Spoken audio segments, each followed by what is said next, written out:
जय श्री हरि विष्णु। राधे राधे। कार्तिक मास महात्म्य की कथा, अध्याय 30वां। शौनक ने पूछा, हे सूत जी, दूसरे द्वारा संकल्प द्वारा दिया हुआ पुण्य ही लगता है या बिना दिए हुए भी मिल जाता है? तब सूत जी ने कहा, पाप तथा पुण्य दोनों बिना दिए हुए भी मिलते हैं। सतयुग में एक का किया हुआ पाप तथा पुण्य कर्म सारे देश को, त्रेता में ग्राम को तथा द्वापर में कुल को मिलता था, परंतु कलयुग में केवल कर्ता यानी करने वाले को ही पाप और पुण्य मिलता है। एक पात्र में साथ साथ भोजन करने वाले को पाप और पुण्य का आधा भाग मिलता है। दूसरे की निंदा करने वाले, सुनने वाले अथवा चिंतन करने वाले को भी पाप पुण्य मिलता है। दूसरे का दब चुराकर दान देने वाला पाप का भागी होता है। पाप या पुण्य का उपदेश करने वाले को छठा अंश प्राप्त होता है।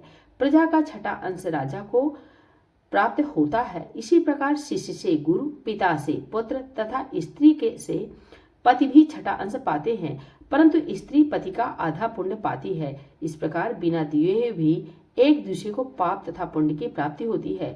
इस संबंध में एक अत्यंत पुण्य देने वाली एक प्राचीन इतिहास सुनो।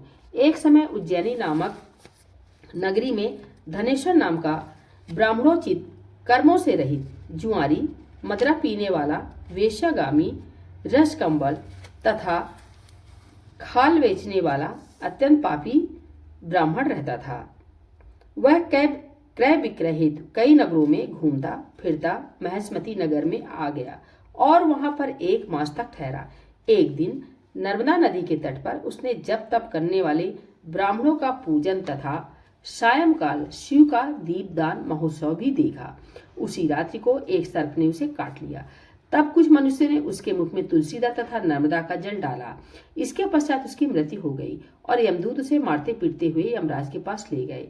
यमलोक में चित्रगुप्त ने क्रोध भरी दृष्टि से उसकी ओर देखते हुए यमराज से कहा, महाराज, यह बड़ा पापी है। इसने जीवन भर में एक भी सत्यकर्म नहीं किया है। तब यमराज ने आज्ञा दी कि पहले इसे खौलते हुए तेल के कढ़ाव में डालो और उसके बाद मुद्गरों की मार लगाकर कुंभी पाक नरक में डाल देना। परंतु जब उसे खौलते हुए तेल में डाला गया तो तेल एकदम शीतल हो गया। जब यह बात यमराज ने सुनी तो वे आश्चर्यचकित हुए। ठीक उसी समय नारद मुनि यमराज की सभा में आ पहुंचे। तब यमराज के पूछने पर नारद जी ने कहा, धनेश्वर, महापापी होने पर भी कार्तिक मास का व्रत करने वालों के सत्संग के प्रभाव से पुण्यात्मा हो गया है। मृत्यु के समय नर्मदा का जल तथा तुलसी दल इसके मुख में छोड़े गए। विष्णु का नाम भी इसके कान में पड़ा। बस इसी कारण इसके सारे पाप क्षय हो गए हैं। इतना कहकर नारद जी ब्रह्मलोक को चले गए। इसके पश्चात धनेश्वर कुबेर का अनुगामी धनयज्ञ हुआ, जिसके नाम से अयोध्या नगरी में भगवान गदाधर नाम का तीर्थ विख्यात हुआ। सूत जी ने अंत में कहा, हे ऋषियों, किसी इच्छा अथवा लालच से किया गया पाप गीला तथा कामना रहित पाप सूखा कहा जाता है। इस कार्तिक मास के व्रत के प्रभाव से मनुष्य द्वारा किए गए गीले तथा सूखे अर्थात सभी पाप नष्ट हो जाते हैं। हे श्रोताओं, उस परम पिता परमात्मा की कृपा से यह कार्तिक मास महात्म्य संपूर्ण हुआ।